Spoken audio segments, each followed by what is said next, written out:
Emotionally, I'm scared, you know, and I'm scared about variables that I actually have absolutely no control over.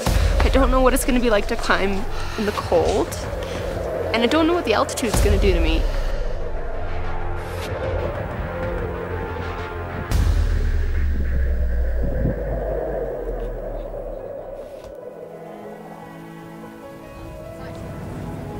You know, I did think I'd make it this far because I didn't know what I was getting into. I kind of went in really ignorant and blind. Now, knowing what I've gotten into, I think I'm amazed. I'm feeling exhausted, like physically, emotionally too. This has been really rough, just all around. Like it wears you down. I've never come close to doing anything like this in my life. Each and every day, I've been more and more excited because you can see the summit, and we're getting closer and closer and closer to it as the days go by. You're forced to get to know people extremely fast. Like, you have to rely on these people. You have to find out what they're like. It's easy to get on someone's nerve. So you kind of learn, you know, what are the boundaries? What are the limits you can... The most disturbing thing is the people were sick by the side that had to be pulled off. You could see the fear in some people's eyes and know that, are we going to get there? Are we going to not make it? This is a dangerous challenge. We're dealing with altitude, we're dealing with a whole bunch of different elements up there. Summit Night on Kili is in a whole different league to what we've done so far.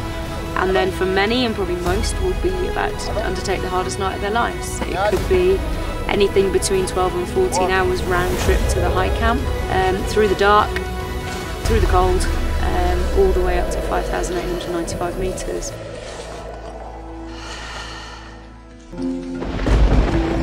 There is growing concern after a massive wall near a coal plant gave way earlier this week. An enormous amount of coal ash residue, sludge, has spread across entire communities. My brother never came home and told us how bad this mines was. A week before he died, he stopped at the man at Kmart and said, something bad's going to happen. 29 coal miners died in a single incident last year.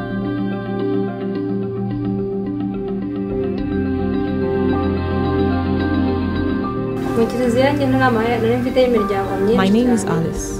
In 1994, when the genocide started, I had a baby who was 9 months old. My name is Emmanuel.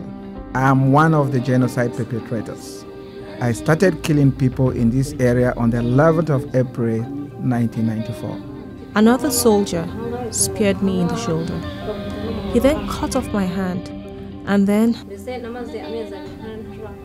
killed my daughter.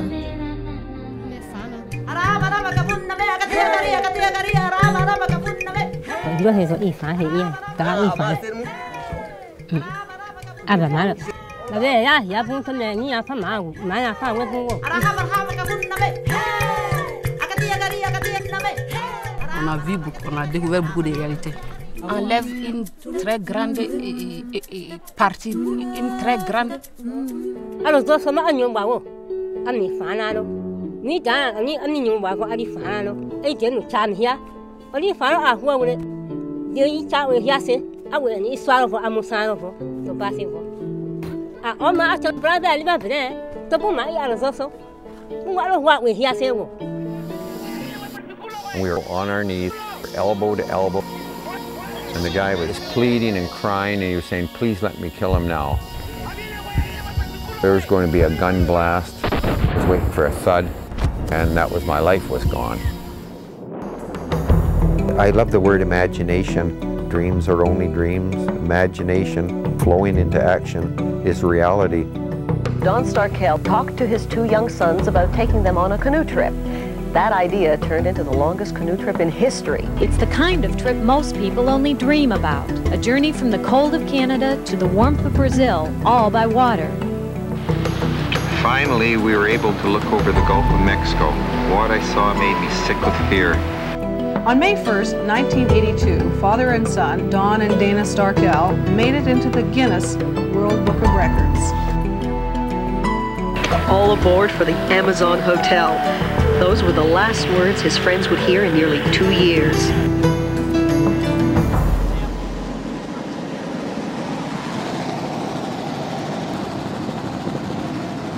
It was only 30 seconds, and now they say the count is up to 230,000 people died in 30 seconds. It's unbelievable.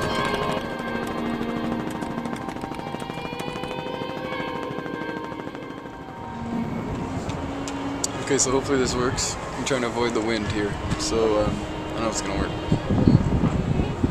So this is my 4th day. I'm supposed to do a video journal every day, but it's been really busy.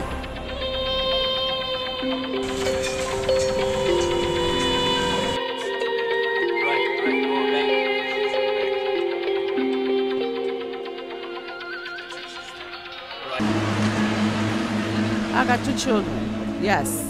I was again, I want to know if they were okay. Very volatile, unsettling place that has a history of violence and warring factions of gangs that kind of fight each other. So this is where people want to do distributions because it's a place in need, right?